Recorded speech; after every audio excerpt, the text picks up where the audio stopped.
Hello po sa mga nakakamiss sa aking vlog. Ito po yung bago kong na-discover na kainan dito sa kalapit mismo ng Hospital Amosop, Ilustrado.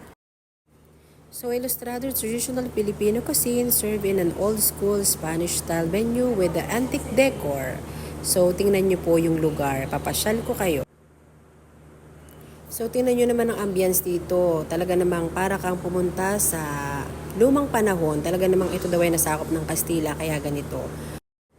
So, sabi nga dito daw sa Intramuros ay napakadaming pasyalan. Kulang ang isang linggo mo kung pupuntahan mo yung mga tourist spot dito. So, nagulat lang ako kasi kalapit na kalapit mismo nitong Hospital Amosop itong aking na-discover na talaga namang sikat na kainan dito. At nang pagpasok ko dito guys, ay tingnan nyo naman ang inyong chubby vlogger at nagpapakit pa sa mirror.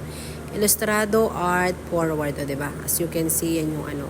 Tapos guys, ito yung loob nila. Super aesthetic ng mga style dito na talaga namang parang nasa Espanya ang iyong mga vibes here. So, tamang lakad-lakad lang. At kung gusto nyo rito magpa-reserve, kung gusto nyo kumain dito, ay meron silang Facebook page. At talaga namang matutuwa ka sa mga pwede mong kainin at orderin dito. So, yon. So, as you can see dito guys, yung whole blueberry cheesecake dito is 1.9 na. Nagkakahalaga siya ng 1.995, o diba?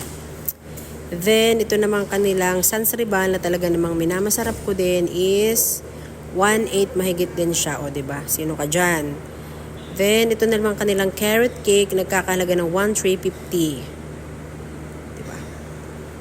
So, kung gusto nyo magpa-reserve at pwede rin kayong tumawag sa kanilang hotline and Facebook page. Yan siya. Tapos, tinan nyo naman yung mga kumakain dito.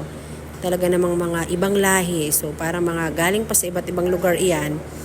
At ito nga yung one of the tourist spot here in Intramuros na dinadayo ng ating mga turista. So, alam nyo rin ba na itong Ilustrado Restaurant ay pinagdarausan din ng mga kasal at ng mga birthdays ng mga. So guys, kung gusto niyo humanap ng venue na gaganapin na kasalan, birthday yan, or something events na gusto niyo something aesthetic, dito na lang kayo pumunta sa Ilustrado. At talaga namang meron silang Facebook page nga, as nakita nyo kanina dun sa pinakita ko. Lagay ko na rin lang sa comment section. At medyo pricey nga lang yung ano nila, pero sa mapera-pera at gusto ng mga aesthetic ng mga datingan ng mga event ay dito ako talaga namang masyashock ka sa lugar na ito, lalo na sa loob. Tapos kanina nung silip ko, puro ibang lahi yung kumakain sa loob. So yun nga guys, hindi lang yung babang restaurant nila, meron din sila sa taas. Hindi na nga lang ako umakyat kanina kasi may mga bisita doon sa taas daw na kumakain. So bawal na raw doon mag-video. So yun lang, just wanna share to you. Thanks for watching.